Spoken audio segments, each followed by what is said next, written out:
Abalma akemeda jabaran flebako malikono ani maliko kan folni tanmawi ama fo nyana ko bismillah aga dokon kibaru keneka bakurbaw fle ka kanya ni sungalo kalo barkama e groupe actuel media ko suntige ke ina fo ba ke to mina koroli alamsa do marsikalo klimugan sheki samba fla an mugan nani abe wala li soron dokon kibaru ina beja fanga sorole malila nyina yo sambi saban sabana e ni o kera ka be marsikalo klimugan woro ma samba kelen keme konoton bi konoton kelena ni san chama temenen ko an kan ga don yelema mundu na fanga kula abe wala li soron dokon kibaru ina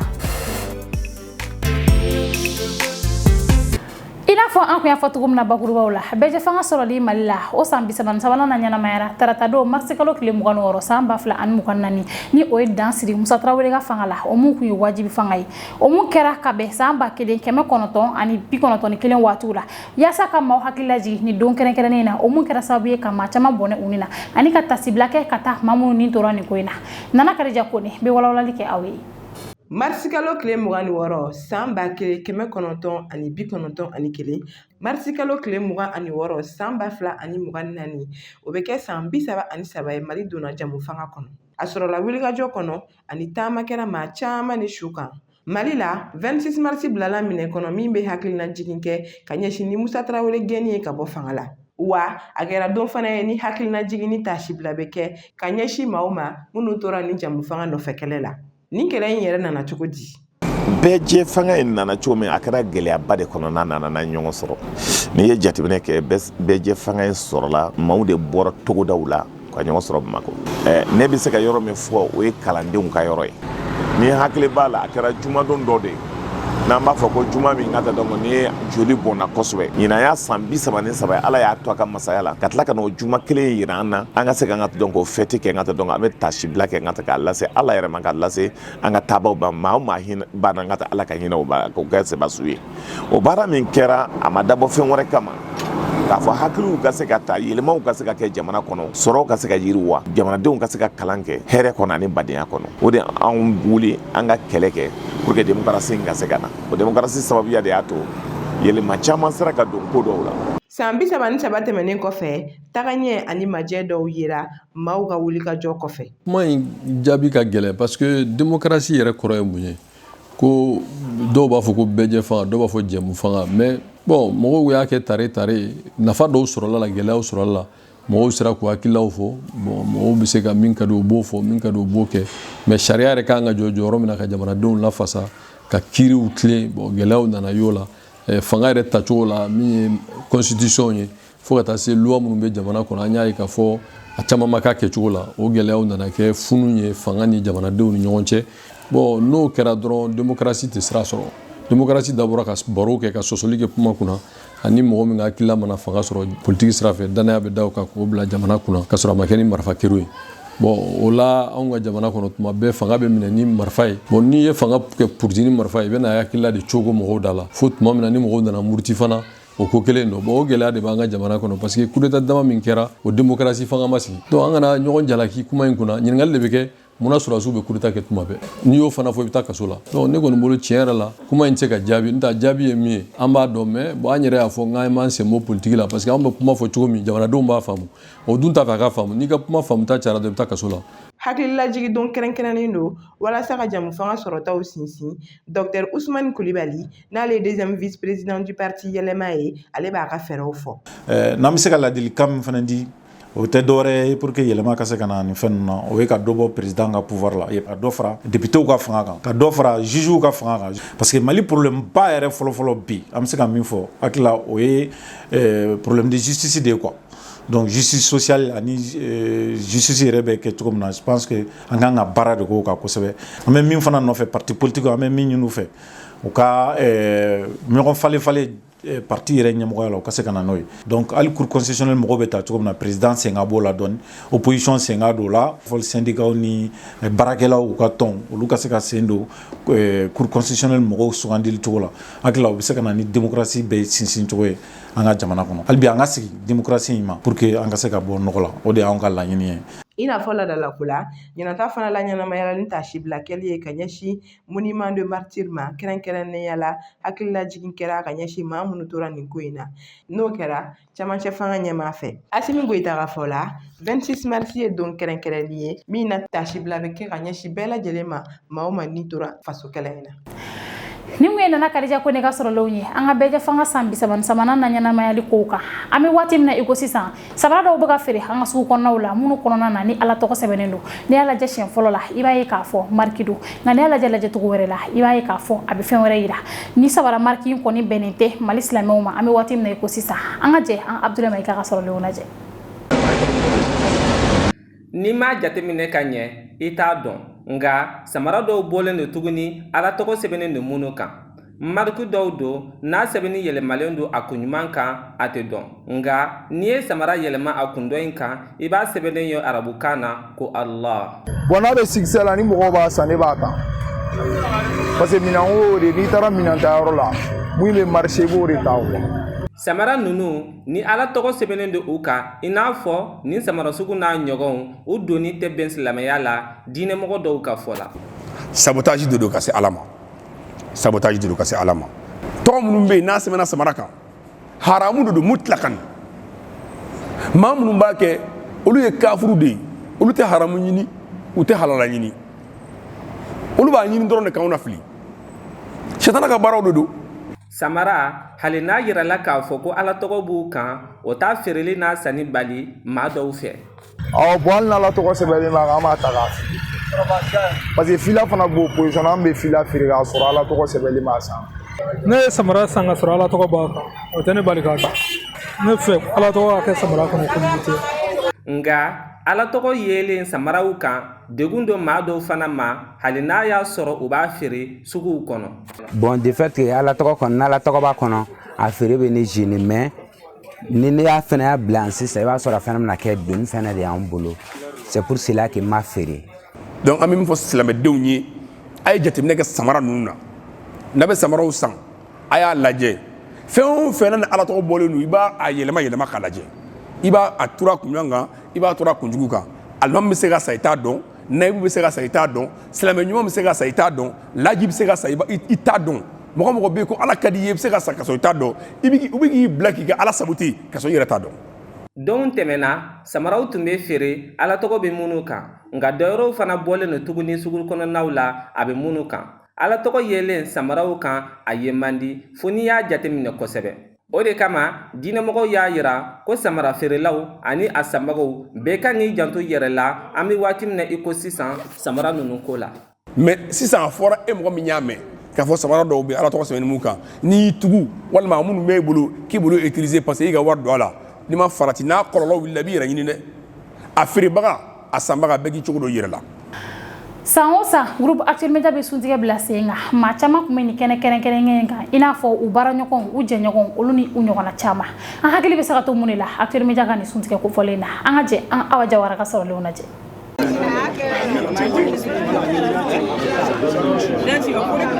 Alamusa don marsi kalo tile 28 san 2024 Actuel Media mɔgɔw kun y'u ka suntigɛ kɛ Actuel Media soba yɛrɛ kɔnɔ min ye laada ye u bolo san o san. Wele kun bilalen no mɔgɔ caman ma i n'a fɔ u baarakɛ ɲɔgɔnw u dɛmɛbaw u jɛɲɔgɔnw ani mɔgɔ wɛrɛw. An welela ka na suntigɛ la bi a diyara n ye a bonyara ma an bɛ foli kɛ ka foli lase Rasma ani Actuel Media lajɛbaga bɛɛ lajɛlen n b'a fɔ Ala ka nin kɛ san fɔlɔ ye Ala kana kɛ san laban ye. N bɛ Actuel Media filɛbagaw ani a kanubaga bɛɛ lajɛlen Mali kɔnɔ ani Mali kɔ kan an ka foli bɛ bɛɛ lajɛlen ye. Nin tɛ kura ye nin ye kɔrɔlen ko ye san o san an bɛ ɲɔgɔn sɔrɔ mais Ala ma se ka an garijɛgɛ sanu ta la parce que a ma bɛn ni ka agendaw ye quoi donc bi ɲinan kɔni ta an y'an gɛlɛya ka bɛn an ma. An welela san o san an kana suntigɛ kɛ ɲɔgɔn fɛ bi k'an faralen ɲɔgɔn kan tan ne kɔni fɛ nisɔndiya ko de don c'est comme si du bonyana ni du bonyana dudenw bɛɛ bɛ taa tunga la nka ni seli sera an bɛɛ bɛna ɲɔgɔn sɔrɔ so ka a ɲɛnɛmaya ɲɔgɔn Ala yɛrɛ ka nɛɛma kofɛ an yɛrɛ adamadenw an sera ka fɛn minnu fara ɲɔgɔn kan an hakili bɛ ɲɔgɔn na olu kama an bɛ ɲɔgɔn ka hɛrɛw tila. Kabini sɔgɔma baaraw daminɛra ni tobili kɛli ye musow fɛ Actuel Media soba yɛrɛ kɔnɔ. Actuel Media ka nin suntigɛ labɛn o kɛra maa dɔw fɛla ye wa u y'u ka nisɔndiya yira ka kɛɲɛ n'a ye. A bonya diyara n ye parce que san o san u bɛ n wele an bɛna suntigɛ kɛ bonya ni karama kɔnɔ u bɛna mun d'a ma o tɛ dɛ ni mɔgɔ y'aw bonya k'aw kana aw ka suntigɛ an bɛ Ala deli Ala ka barika don entreprise in na an b'a fɔ Ramadan Mubarak.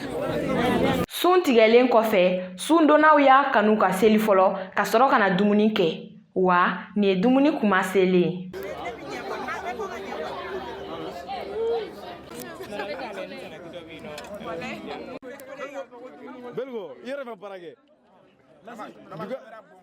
Suntigɛ min kun labɛnna nin ye a kun kɛra wagati duman ye baarakɛɲɔgɔnw jɛɲɔgɔnw ani Actuel Media baarakɛla kɔrɔw bolo. Ala ka san wɛrɛ ta yirana. Ni kun ye aw Jawara ka sɔrɔlenw ye Actuel Media suntigɛ ko kan hali ni o y'a sɔrɔ sariya kisɛ bɛ Mali la mun bɛ denmisɛnninw ka geribuya kɔn ni o ye sariya kisɛ 01079 du 20 août 2001 ni o ye code pénal sariya kisɛ ye olu bɛɛ kɔfɛ geribuya waralen don Mali la kosɛbɛ mun ka jugu kosɛbɛ ka tɛmɛ a bɛɛ kan o de ye denmusomaninw yeli ye siradaw la delili la Maliyɛnw hakilinata ye mun de ye musomaninw ka nin delili ko la an ka jɛ an ka Janatu Kote ka sɔrɔlenw lajɛ. Geribuya kɛn bɛ an taabolo dɔ ye wa fɛn don mun kɛn bɛ k'an ka jamana degu bi kosɛbɛ. Geribu ye maa ye minnu bɛ kɛ siradaw la sugu kɔnɔnaw la baarakɛyɔrɔw la wa olu de ye maa ye minnu bɛ maaw deli wari walima dumuniw na. Fɔlɔ an tun b'a ye an ka jamana na den cɛninw de tun bɛ nin waleya in kɛ nka bi an bɛ k'a ye den musomaninw bɛ ka don a la mun de bɛ ka na ni nin waleya in ye. An bɛna wari ɲini sɔgɔmada fɛ ni midi sera an bɛ taa se ka taa ne bɛ geribuya an bɛ ne ka dɔgɔ dɔɔnin. A ka ne ka dɔgɔ ekɔli la basi tɛ ne ba bolo ne ni dɔgɔnin de bɛ delili kɛ ɲɔgɔn fɛ. Ne sɔgɔmada fɛ ne bɛ se wulada fɛ n m'a kɛ ka mɔnɔ bɔ n ba ne fara ka taa wari d'u ma ka taa ekɔli la ka di ne ye mais moyen tɛ ne somɔgɔw bolo. Depuis filaninw wolola ne y'a daminɛ ne bɛna don o don sɔgɔmada joona fɛ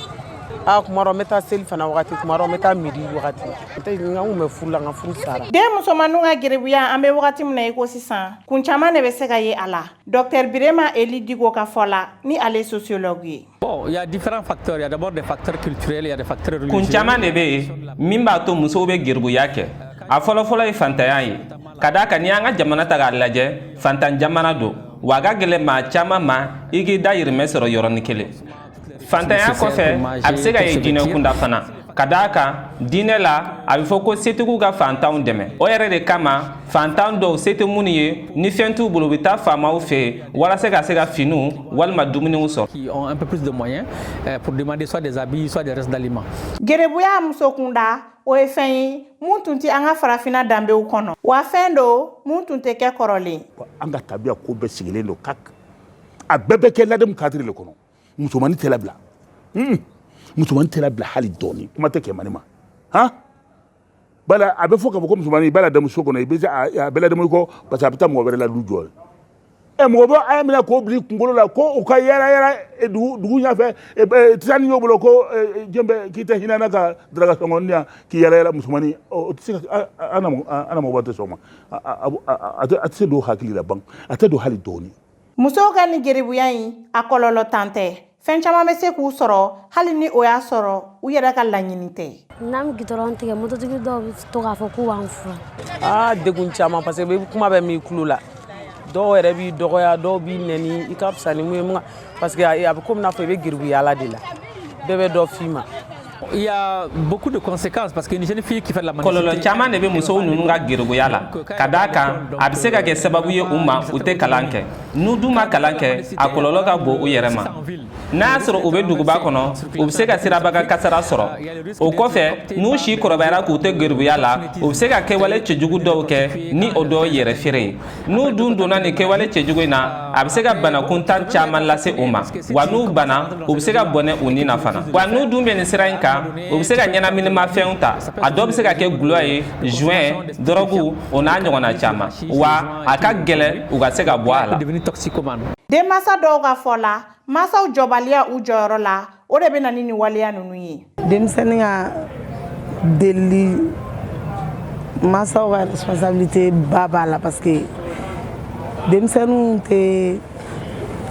à vrai dire besoin ba tɛ denmisɛnnin na kosɛbɛ. U b'a ɲini ka di masaw yɛrɛ de ma donc masaw ka cikɛbaliya ni irresponsabilité de bɛ a to En général, pour moi, il a exposé devant beaucoup de dangers parce que stradaw la bouge delengaw ye c'est un accident du soro ou a vie be détruit ou bien amine de matin mako yara nya mais ne woni ake parents tu fera do gele da fait quoi bon tu fera do gele da fait il est sera surum be nyeni sera mi sera facilité be jayi jago ya ne tu fera do gele facilité be jayi o facilité do de exploit ka bla delini fauna am sumando were be ta ali den fitini ta so ta chewu moto la bu se un momo do abi do bla choueli la bu do were nu frali gali portefeuille ma wata Gerbuya ye wale mun kone no jakulu munu nga bara nyesine no ma ka hake tobotolima ulu fe Demsenu ka hake droit des enfants avec Gerbuya font en général. En général, demsen chika Gerbuya manti droit des enfants parce que tout ce qui nuit au bien-être de l'enfant là au lobo de con. Fin fait ni demseni ba ke na ba ka nyana maya du pokola o luti fait o ka ke